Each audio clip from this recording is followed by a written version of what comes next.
My future mother. In law invited me to lunch saying she wanted to get closer before the wedding. We sat down, and she immediately said, "I will pay you $50,000 to leave my son." I thought she was joking. She pulled out a checkbook. "I am serious. You cannot have children. I did research on your medical condition. You are defective. My son deserves a woman who can give him a family, not a broken one." I stood up so fast my chair fell over. "Your son loves me. He knows everything about my condition. We have already discussed adoption." She actually laughed. "Honey, he is just being polite because he feels sorry for you. No man actually wants damaged goods long term. Take the money before he realizes he is settling." That was the moment. The exact moment the veneer of normalcy shattered, not just for my wedding planning, but for the entire future I thought I was building. It was Tuesday afternoon in late January. The restaurant, Le Fleur, was Teresa's choice, a temple of hushed affluence downtown. All linen napkins, crystal glasses, and a wine list bound in heavy leather. I had dressed carefully, in a dark green fitted dress, trying to project the image of the competent, desirable daughter in-law Teresa might grudgingly accept. I remember the smell of the place, a mix of expensive perfume and old money, heavy and suffocating. Teresa had barely touched the amuse-bouche. After a quick 3-minute interrogation about my work and the photographer booking, she didn't even wait for the sommelier to finish pouring the Pinot Grigio. She simply placed the sleek black leather checkbook on the pristine white tablecloth between us like she was opening a corporate merger file. The sound of the ballpoint pen clicking open echoed loudly in the sudden silence between us. $50,000. That was the figure, written out in careful, elegant script. She looked at me, not with cruelty, but with the flat, but dispassionate gaze of a person completing an unpleasant, but necessary chore. And it was the absolute dismissal of my humanity that ripped through the shock. I wasn't a person. I was an inconvenience with a price tag. The word defective was a bullet. I had been 23, fresh out of college, when I first heard the clinical term describing my condition, the one that made natural pregnancy nearly impossible. That initial diagnosis had felt like a public failure. A source of devastating personal shame I had spent years grieving and integrating. I'd fought the internal belief that I was broken, or not enough. And here was this woman, sitting across from me, confirming my darkest fear and using it as leverage. The lie I told myself, that if I was strong enough, if Damen loved me enough, no one could weaponize my vulnerability, was being violently undone. Teresa's research was the final violation. Dinner. The utter entitlement that allowed her to dig into my private medical history and then use it as justification for the bribe was staggering. When she said Damen was just being polite and felt sorry for me, the shock gave way to blinding, protective rage. That was the deepest cut. That was her trying to sabotage the one thing I was sure of, Damen's love and unwavering choice. He chose this. He chose me. I shot back, the words vibrating with a mixture of grief and anger. "We have extensive plans for adoption." But she only laughed, that condescending, soft chuckle that scraped against my nerves. She called me Oni, infantilizing me before delivering the final, crushing blow. No man actually wants damaged goods long term. I didn't just stand up, I surged. But my chair scraped backward across the marble floor and fell with a terrible crash that silenced the surrounding tables. Waiters paused mid-pour. I didn't care about the scandal. I only saw the look of patient martyrdom on Teresa's face. As a if I were the one causing a scene over a perfectly reasonable business proposal. I told her to keep her money. I told her she was delusional. But I snatched my purse and walked out, leaving her sitting there, with her checkbook and her untouched glass of wine, a monument to her perfect, poisoned idea of family. The drive to Damen's office was a blur of shaking hands and repeating the terrible words. Defective. Damaged goods. Over and over until they were meaningless noise. I didn't call. I just drove. I needed him to see it, to feel the urgency. To justify my fight, I needed my anchor. I drove to Damon's office without consciously navigating. The streets, the stoplights, the roar of the afternoon traffic. It all passed in a numb blur, a background track to the repeating, looping tape in my head, damaged goods. Defective? Settling. I was shaking so badly that when I finally pulled into the parking garage, I had to grip the steering wheel with both hands just to steady myself before getting out. I didn't bother checking in with the receptionist. She knew me, of course, and just gave me a quick, concerned nod as I blew past her desk and headed straight for the executive wing. But last night at family dinner, I wasn't thinking about politeness or professional boundaries. I was operating on a singular, desperate need for validation. I needed Damen to look me in the eye and prove, irrevocably, that every word his mother said was a lie. I found him, hunched over his massive cherry wood desk, focused on a spreadsheet. He looked up when I threw the door open, his expression shifting instantly from concentration to alarm. Bethany. What is it? What happened? He was on his feet before I could speak, moving around the desk, his hands reaching for me. I couldn't form a cohesive sentence at first. The rage had burned away, leaving a gaping, weeping wound. I just stood there, leaning against the doorframe, sucking in ragged breaths. The smell of the perfume and the quiet judgment of Le Fleur still clinging to me. Your mother. I choked out, finally. She tried to buy me off. I told him everything. Not in order, but in a rush, a jumbled torrent of accusation and disbelief. Family dinner. I described the checkbook, the specific amount of $50,000, the casual tone of business, and the words. I made sure to repeat the words, focusing on their poison defective. Damaged goods. The research she had done on my most private medical reality. And dinner. The condescending certainty that he was settling for me, because he pitied my condition. As I spoke, I watched his face. Dinner. I was searching for the smallest flicker of doubt, the faintest hint of complicity. The thing Teresa insisted was true. But there was none. His concern turned to confusion, then to a stark, white, hot fury I had never witnessed before. His jaw clenched. So tight I literally thought I heard a small popping sound. He didn't interrupt. He didn't apologize. He just absorbed the information, his posture growing rigid, coiled, dangerous. When I finished, his rage finally found its voice. She said that. She actually said defective and damaged goods. It wasn't a question, it was a statement of horror. He stepped away from me, moving back toward his desk like a predator. He picked up his phone. He didn't hesitate.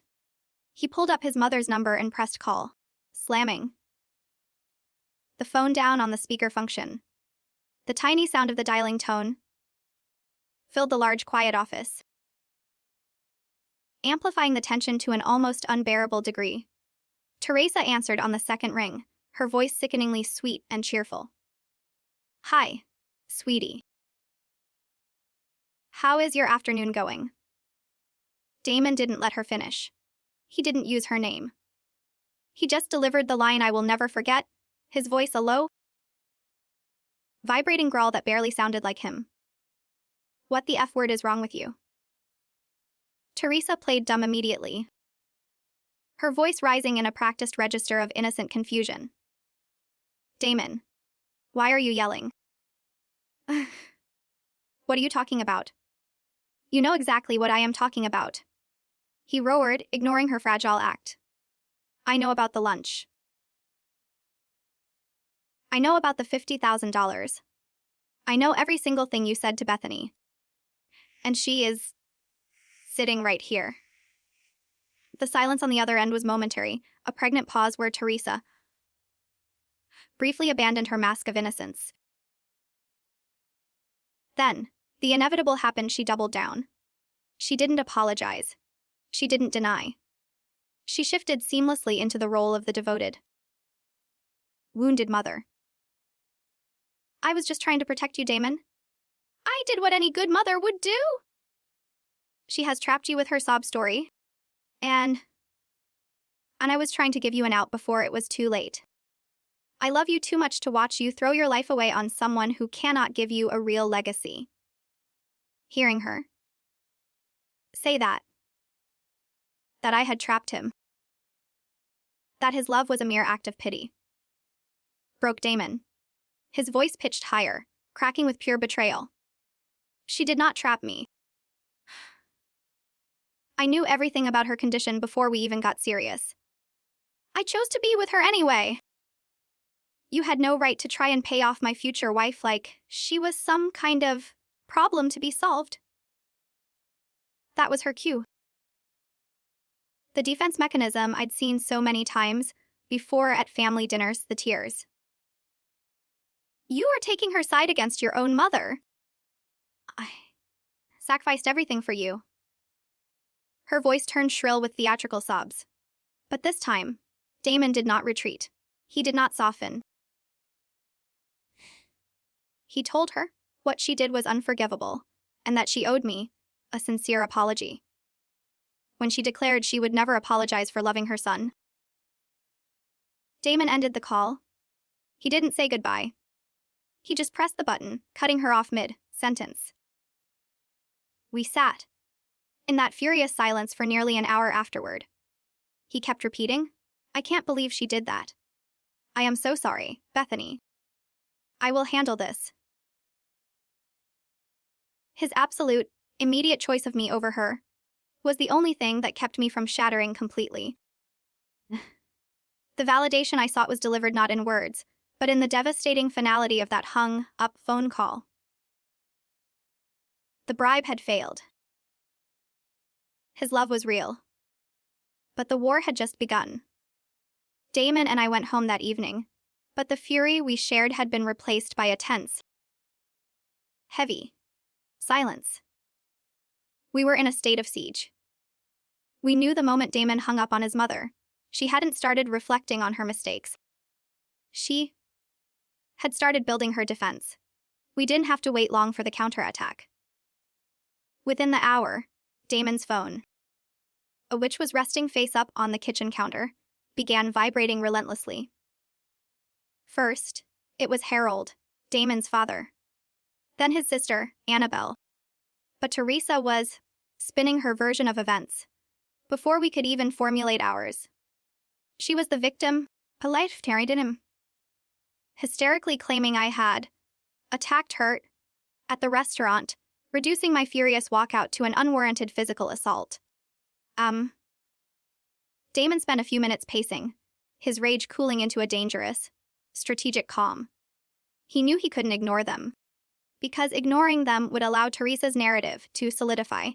He called his father back first, placing it, again, on speaker. Harold, a man whose sole life purpose seemed to be the avoidance of conflict, immediately adopted the tone of the wary peacemaker. Son, everyone needs to calm down. There are two sides to every story. We need to sit down and talk this through, like adults. Two sides, Dad. Damon's voice was dangerously low. Do you know what she did? But did she tell you?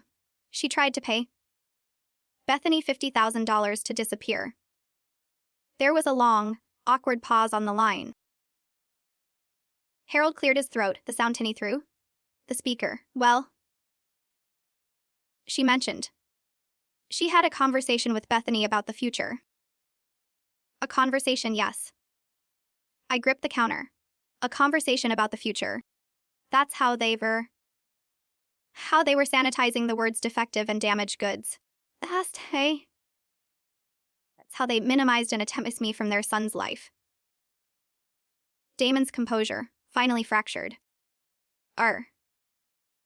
He abandoned all attempts at diplomacy and, for the second time that day, spoke the poison aloud, forcing his father to hear it. She did research on her medical condition and called her defective. She called her damaged goods and said no man actually wants her long term. Is that what you call a conversation about the future, Dad? Another pause, even longer than the first. Harold's voice, when it returned, was, well, you know how your mother gets. She's just worried about grandchildren. She didn't mean it the way it sounded. That phrase, she didn't mean it the way it sounded, became the recurring mantra of the following days.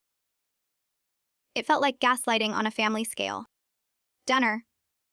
How else was I supposed to interpret a bribe and an insult based on my inability to fulfill a biological function? After Damen hung up on Harold, his sister Annabelle began texting me directly. Annabelle was usually polite, but now she was trying to execute the same minimizing strategy.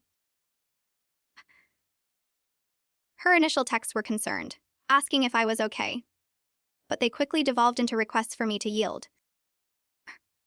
She said her mom had made a mistake, that she came from a different generation,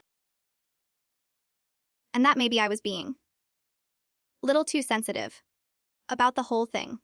Too sensitive. The accusation was like a punch to the gut. I looked at the text. The light of the phone screen harsh in the dim living room. Someone called me broken, tried to buy me, and attempted to convince the love of my life he was settling, and I was the one being too sensitive. I finally typed back. Dinner. I told Annabelle that her mother owed me a genuine apology, and until I received one, I had nothing else to say. Annabelle sighed. I could practically hear the sound in her return text, and said she hoped I would reconsider. Because this was tearing the family apart. The indignation was instant and necessary. I am not the one who tore this family apart. I muttered to Damen, feeling the truth sink in like an anchor. Your mother did that when she decided I wasn't good enough, because of my medical condition. Damen was unwavering. He stood firm, telling his father and sister there was no both sides here, and that the only thing that mattered was Teresa apologizing to me for her unforgivable cruelty. But then, 5 days after the lunch, the inevitable pressure point arrived. His parents' 35-year anniversary party was scheduled for the next weekend.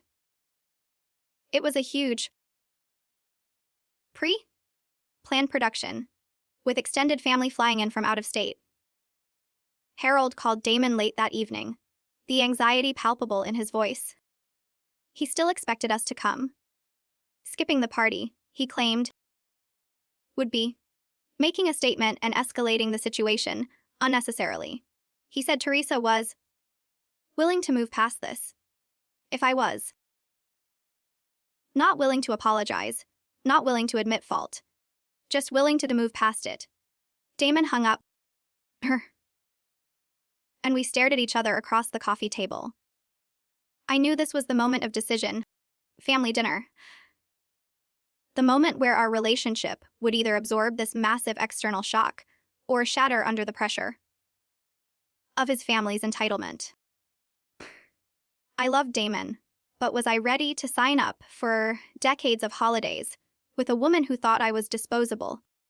The lie of needing to hide had been replaced by the truth this was a fight, and I had to choose my weapon.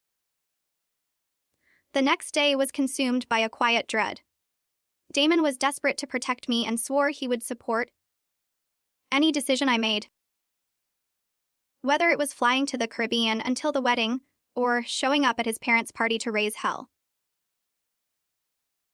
"This is your call, Bethany," he kept repeating, but the weight of that choice felt unbearable. Every option seemed like a loss. Spam or dinner? Skipping the party was letting Teresa control our public narrative, allowing her to claim victory. Going meant swallowing their insults and subjecting myself to further hostility for the sake of appearances. I felt the old, familiar wound, my ghost, start to flare up. My immediate instinct, the one driven by the lie I usually lived by, was to hide, to disappear, to prove that their cruelty couldn't reach me if I just retreated far enough. I wanted to escape the possibility of being publicly judged and shamed again. I needed an outside perspective, a voice that hadn't been filtered through family guilt or emotional blackmail. I needed Ma'am. She arrived that evening with 2 bottles of excellent red wine and a bag of takeout. Settling onto my couch like a field general ready for a briefing, I vented for nearly 3 hours, detailing the bribe, the defective comment, Harold's minimization, and Annabelle's insistence that I was too sensitive. When I finished, slumping back against the cushions, I posed the core question: should we go? If we go, I feel like I am accepting their terms, letting them think they can treat me like garbage and I will still show up. Ma'am took a long sip of her wine and shook her head, her gaze clear and unwavering. No. That is what Teresa wants you to think. That is the oldest trick in the book. Trying to make the victim feel like the bad guy for refusing to play nice. She leaned forward, and her voice dropped, making her point feel sharp and immediate. Look, if you skip it, Teresa gets to play the victim all night. She gets to tell 70 people you were too dramatic, too emotional, and too fragile to handle a family disagreement. You let her define the ending of this chapter. But if I go? If you go, Ma'am cut in. You show up looking incredible. You walk in on Damen's arm and you smile at everyone, and you act like she is irrelevant. At family dinner, the best revenge against someone who wants you to disappear is being visible and unbothered. Teresa wants you to feel small and broken. You show her that the damaged goods she tried to buy off are now permanent and unbreakable.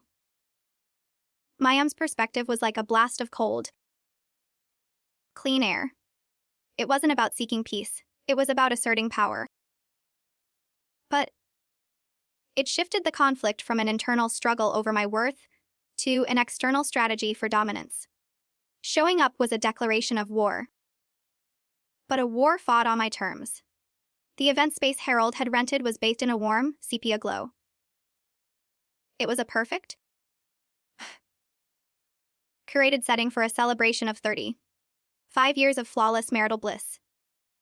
Photos of Harold and Teresa's life, their wedding, their children, exotic vacations, were displayed on poster boards around the room, a literal shrine to their perfect legacy. Damen and I walked in, late enough to make an entrance, early enough to look cooperative. Damen was magnificent in his dark suit, and I was encased in the emerald armor of my dress, holding his arm tightly. The strategy Ma'am had outlined, to be visible and unbothered, felt like the only thing keeping the air in my lungs. Teresa was on the far side of the room, draped in cream silk and pearls, looking every inch the gracious hostess. As we crossed the threshold, I watched her face. The instant she saw me, her expression flickered. A brief, sharp flash of annoyance. A visual confirmation that she had been genuinely hoping I wouldn't show. I smiled a tight, polite contraction of the mouth, determined to hold her gaze until she conceded. She turned away, quickly. She didn't approach us, but Harold did. He gave Damen a firm, relieved hug, then turned to me with an awkward, half-hearted side embrace. Bethany? I am so glad you came. Tonight should be about family coming together, moving past things. Moving past things. That was his entire narrative. But last night at family dinner, I just offered a tight smile, allowing Damen to pull me further into the room without forcing me to answer that passive, aggressive plea. Was I supposed to say? Thank you for pretending your wife didn't just call me broken. The first hour was almost bearable. Damen kept me anchored. We socialized with his aunt and uncle visiting from Portland and met some cousins. We talked about travel and work. And I sipped champagne, successfully executing the mandate to look happy and in love. Teresa stayed in her orbit, greeting major guests, keeping a careful, wide distance. We were two celestial bodies orbiting the same center point, managing never to collide. Dinner. I genuinely started to believe I could make it through the entire night by remaining a happy, smiling specter, untouched by her malice. Then, the dinner bell rang. And of course, there was assigned seating. And of course, Teresa had seated us at the main family table, right in the center of the room. Beside her, Harold, Annabelle, and Annabelle's husband, Vincent. We were positioned like actors on a stage, expected to perform the happy family show for the surrounding 70 guests. The quiet avoidance was over. The game had officially shifted to forced proximity. I sat down, the emerald dress pooling around me, knowing the next 2 hours would be agonizing. Dinner was excruciating. I felt like an actress trapped on a set where the director had decided my role was to be invisible. Teresa, sitting 2 feet away, talked to everyone at the table except me. She asked Damen about his new project, asked Annabelle about her children's private school, asked Vincent about his golf trip, and then, whenever she needed to address the whole group, her eyes simply slid right past me. It was deliberate, cold, and calculated, a public erasure performed with perfect hostess grace. I focused on the chicken, the cloth napkin, the expensive wine. I kept reminding myself of Mine's advice. She is irrelevant to your happiness. But it was impossible to feel powerful when someone was actively trying to negate your existence in front of their entire family.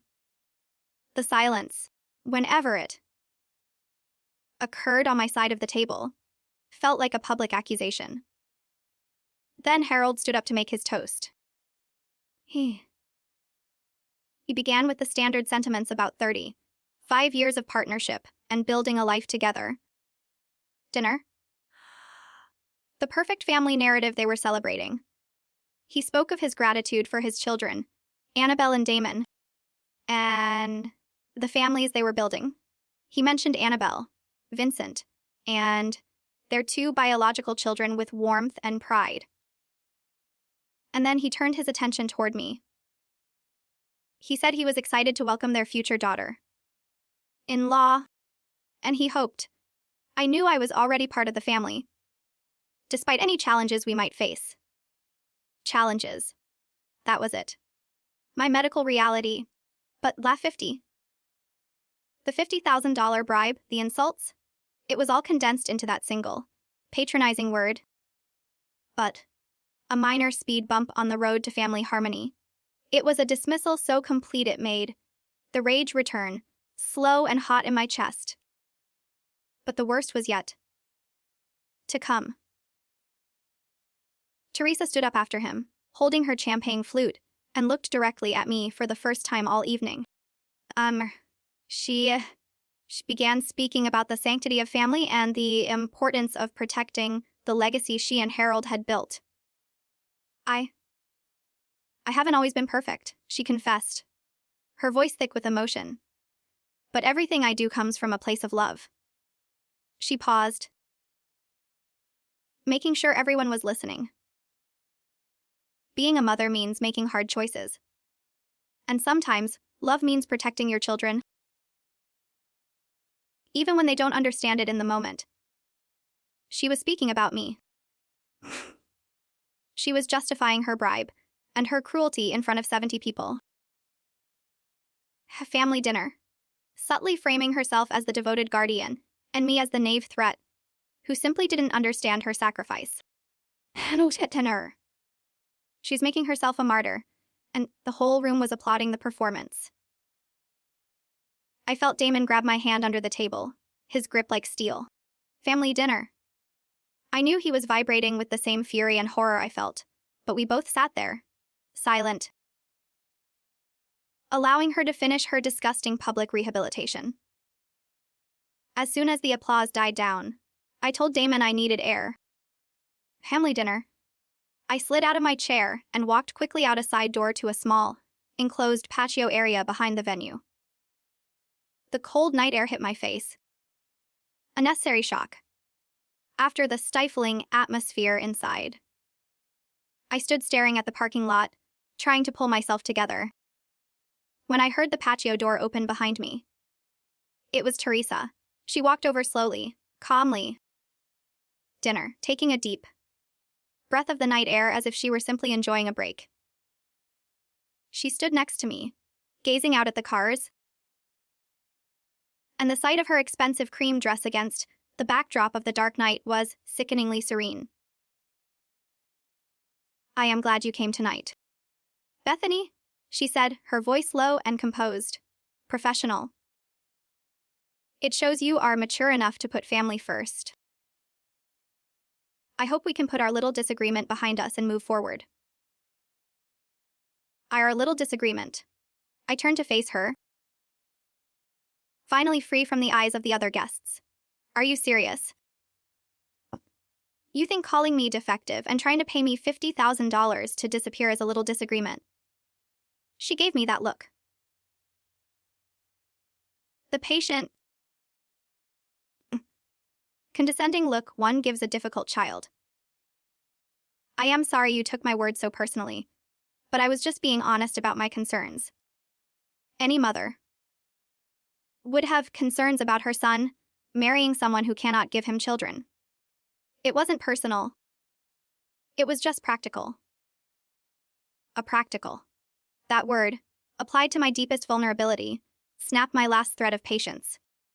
I told her Damen knew everything, that he chose me, and that we planned to adopt. She actually laughed again, shaking her head. Adoption is not the same, honey. Adopted children are never really yours. There will always be a difference, a distance. I have seen it happen with friends, brother. It creates problems that biological families never have to deal with. She spoke with the utter certainty of entrenched, toxic prejudice. That is garbage, I hissed. Adopted children are real kids, and plenty of adoptive families are just as close. Men, say what women want to hear. She countered, her voice dropping lower, conspiratorial. Damen is a kind man. He doesn't want to hurt you. But deep down, he wants what every man wants, a legacy.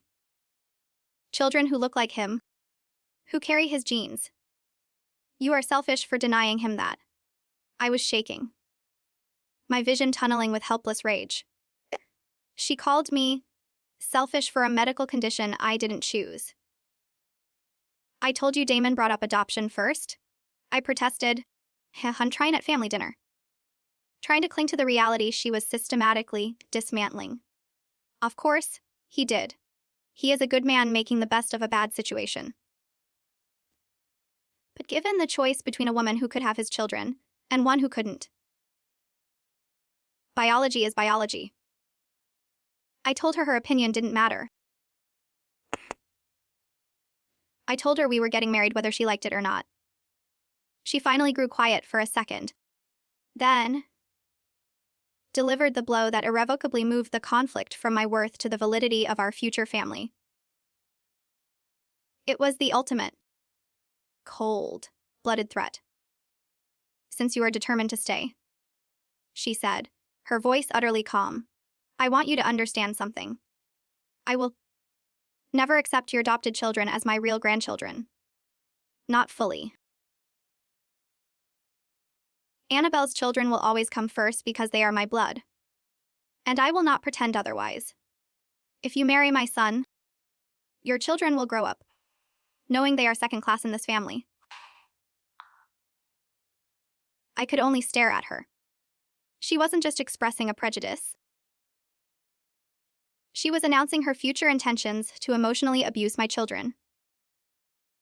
I managed to choke out, you are a terrible person. If you cannot love all your grandchildren equally, you don't deserve to be in any of their lives. She simply shrugged. But that is your choice to make. But you should think about what it will mean for Damen. Keeping his children away from their grandmother and creating that divide. You will be the one tearing the family apart, not me. With that final, chilling pronouncement, she turned and walked calmly back inside, leaving me alone on the patio, the dark night cold and vast around me. I had looked for power, and she had shown me the terrifying depth of her cruelty. The strategy of being unbothered had failed. I rushed back in, sighed, desperate to find Damen and tell him that this was no longer a disagreement.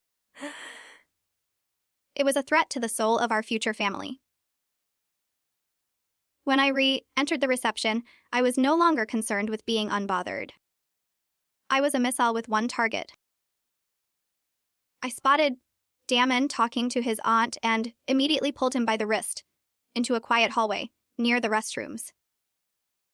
My hands were visibly shaking, and the fear in his eyes confirmed he knew immediately that Teresa had struck again. What did she say? He asked, grabbing my shoulders. His voice hushed and urgent. I told him everything. I didn't mince words. I delivered the phrases exactly as she had. Never accept adopted children. Annabelle's children will always come first. They will be second class in this family. Damen's face crumbled. It wasn't simple anger this time. It was confusion layered with deep, agonizing pain. She didn't mean that. She was just trying to get under your skin, Bethany. She wouldn't actually treat children that way. I searched his eyes, hating the doubt in my own heart. Would she, Damen? After calling me defective and trying to buy me off for $50,000, do you really believe she's bluffing about how she'll treat our kids, the children we are choosing together? He had no immediate answer, and his silence was the answer. We left the party minutes later, making a quick, mumbled excuse about me feeling unwell. The car ride home was one of the quietest hours of our relationship. He kept repeating apologies for his mother, swearing he would talk to her, make her understand, and somehow fix this intractable, poisonous thing. But the word second class echoed louder than his promises. How do you fix someone who genuinely believes biology determines worth? The next few days were tense.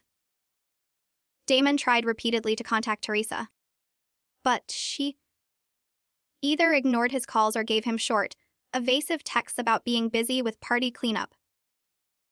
She was delaying the inevitable, trying to force a cooling-off period where the whole issue could be minimized again. Meanwhile, Annabelle reached out to me, sensing the underlying current. We met for lunch. I told her what her mother had said on the pay show. The terrifying commitment to treating my future children as less. Then, Annabelle stared at her plate for a long time. Then, she confirmed my worst fears. I'm not surprised, Bethany. Growing up, Mom was obsessed with blood and legacy. She comes from one of those families where lineage was everything. She made comments years ago, when the neighbors adopted, saying it was charitable but not the same. That the child would always feel different. I asked her if she believed it. If she would treat our kids differently than her biological ones. Absolutely not. Annabelle insisted. Kids are kids. Biology doesn't determine love. But then she added the caveat that always followed any defense of her mother. She said Teresa wasn't evil. Just old-fashioned. And maybe she would come around once she actually met our adopted children. Hope felt thin and fragile. And it wasn't enough to build a future on. Finally, 4 days before the end of the week, Damen went to his parents' house alone. He was gone for 5 hours. I paced our apartment, checking my phone until the screen blurred. When he finally returned, he wasn't angry. Dinner. He was utterly drained, empty. He sat on the couch, pulled me close, and recounted the conversation. Starting from the moment Teresa tried to act like it was a normal visit. He told her they needed to talk about what she said on the patio. She immediately got defensive. Dinner. Accusing me of lying and claiming he was choosing a woman he'd known for 4 years over his own mother, who raised him for 3 decades. She launched into the usual tirade about sacrifice and betrayal.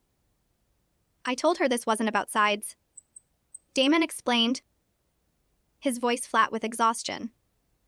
I told her this was about whether she could treat my future children with basic decency. Teresa switched tactics. Crying, saying she was sorry if her words came out wrong. She said she was just worried he would regret making a mistake. Damen forced the issue, hitting the absolute core of the conflict. I asked her point blank, will you treat our adopted children exactly the same as Annabelle's biological children? The same love, the same attention, the same everything. He paused, and the hesitation in his retelling was as devastating as the event itself. She hesitated. Bethany. Then she said she would try. That she couldn't promise to feel the same way because feelings weren't something you could force. But she would try her best to treat them equally. Try. Damen told her that trying wasn't good enough. Family dinner. He told her if she couldn't commit to loving his children fully, then maybe she shouldn't be in their lives at all. Brr. That's when she lost it completely. She abandoned the tears and the feigned regret, resorting to pure venom. She accused me of poisoning him, of being manipulative, and of using his kindness because of my condition. You will never love him the way his family does. She spat at him. And someday, he will see through you and come crawling back. Damen said. He told her to stop. But that she was proving his point about why she shouldn't be around our children. She then delivered her final, desperate threat. She wouldn't come to the wedding. I told her that was her choice. Damen whispered, his head against my shoulder. But if she did come, she needed to behave. No comments, no scenes, no differential treatment. If she couldn't agree to that, she should stay home. She didn't say anything else. I just left. We sat there, married in 4 months, and his mother's RSVP was still pending. A ticking time bomb pointed directly at our wedding day. I was terrified. Damen was broken, but he was mine. He swore he was choosing me. The last night at family dinner. But I couldn't shake the fear that 5 or 10 years from now, he would wake up and resent me for forcing him to abandon his family for me. The decision, however painful, had been made. The wedding was on. We just had to wait for the final explosion. The 4 months leading up to the wedding were a strange mixture of blissful planning and constant, low-grade anxiety. Teresa finally sent her RSVP 3 weeks before the date. She checked less, coming with Harold. I didn't know whether to feel relief that Damen wouldn't carry the lifelong guilt of disinviting his mother, or dread over what she might do. Damen called her to confirm the terms: no scenes, no comments about adoption, no differential treatment. She agreed, saying she just wanted to be there for her son. I didn't believe her for a second. The ceremony was beautiful. It was held at a venue outside of town, with string lights woven through the trees and flowers everywhere. When I walked down the aisle toward Damen, seeing his face so open, so full of love, the noise of Teresa and the conflict simply vanished. For a few perfect hours, she was a non-entity, just a woman crying in the front row. Devastated tears or happy ones. I didn't know or care. We were getting married, and our life was beginning. The reception, inevitably, is where the facade crumbled.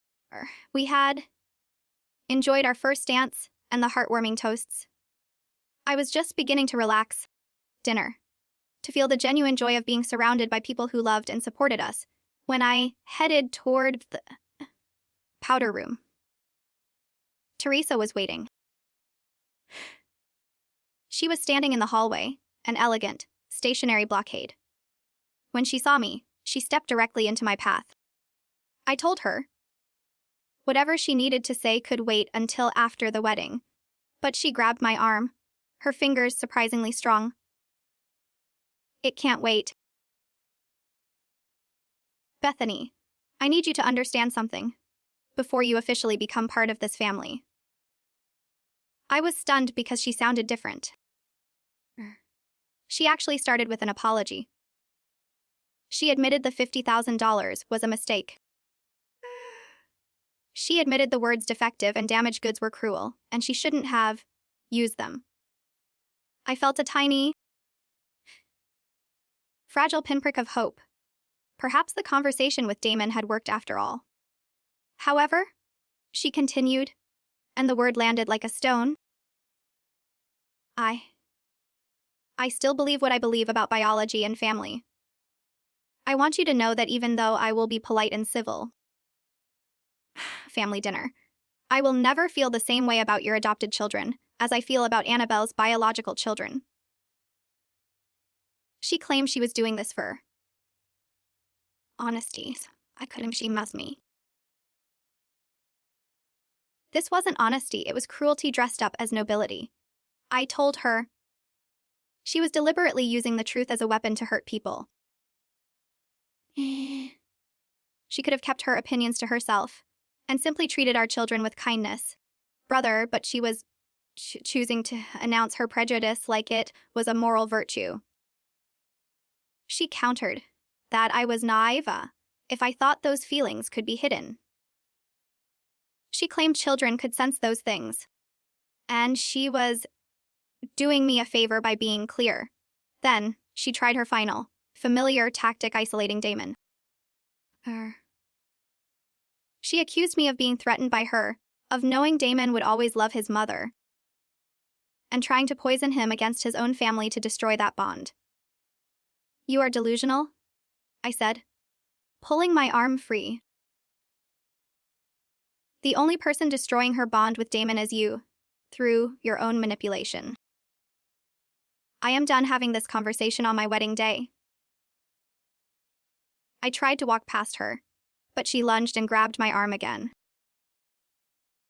I am not finished.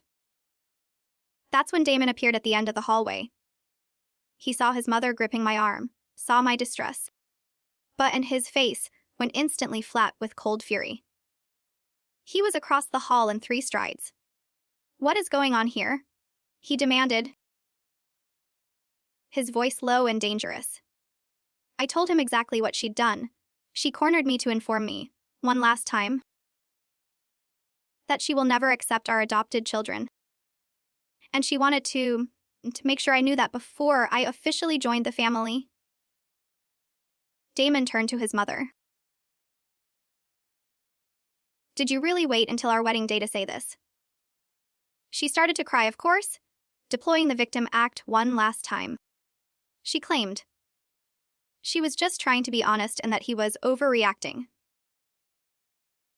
Damen shook his head, looking at her with a final, heart-wrenching disappointment. "There is a difference between honesty and sabotage, Mom. You knew exactly what you were doing. You need to leave." He told his own mother to leave his wedding reception. She began protesting, sobbing that he was making a scene, that everyone would see and think she had done something terrible. "You have done something terrible," Damen told her, his voice devoid of compromise. Harold arrived then, drawn by the commotion. He saw the scene, Teresa crying, Damen furious, me in my wedding dress trembling, and asked what happened. Damen told him. At family dinner, his mother had just informed his fiancé that she would never accept their children on their wedding day after promising to behave. Harold stood there, and for the first time in this entire conflict, he finally chose a side, not of comfort, but of consequence. "I am sorry, Bethany. I am sorry, Damen." He took Teresa firmly by the arm and said, "We are leaving." Teresa wailed, protesting, but Harold simply steered her toward the exit, walking her out of the venue, past the bewildered guests. She was crying all the way, not with sorrow, but with the indignation of a villain foiled. We went back to the reception, shaken but intact. Mayam saw my face and rushed over, confirming what I already knew. Teresa was a miserable woman who could not stand to see her son happy. Damen and I danced. We cut the cake. And we kissed, surrounded by genuine, unconditional love. We went on our honeymoon to a remote cabin in the mountains, turning off our phones for an entire week. It was perfect. When we returned, there were voicemails from Harold, full of conciliatory apologies, asking if we could all move past this eventually. Damen hasn't called him back. He says he needs more time. For me, the decision is final. I told Damen I will never have a relationship with his mother, and our future children will not be a part of her life. But last night at family dinner, he understood and supported me completely. We are married, we are happy, and we are now moving forward with our adoption plans. Teresa wanted me gone, tried to buy me off for $50,000, and called me defective. But I didn't disappear. I am permanent.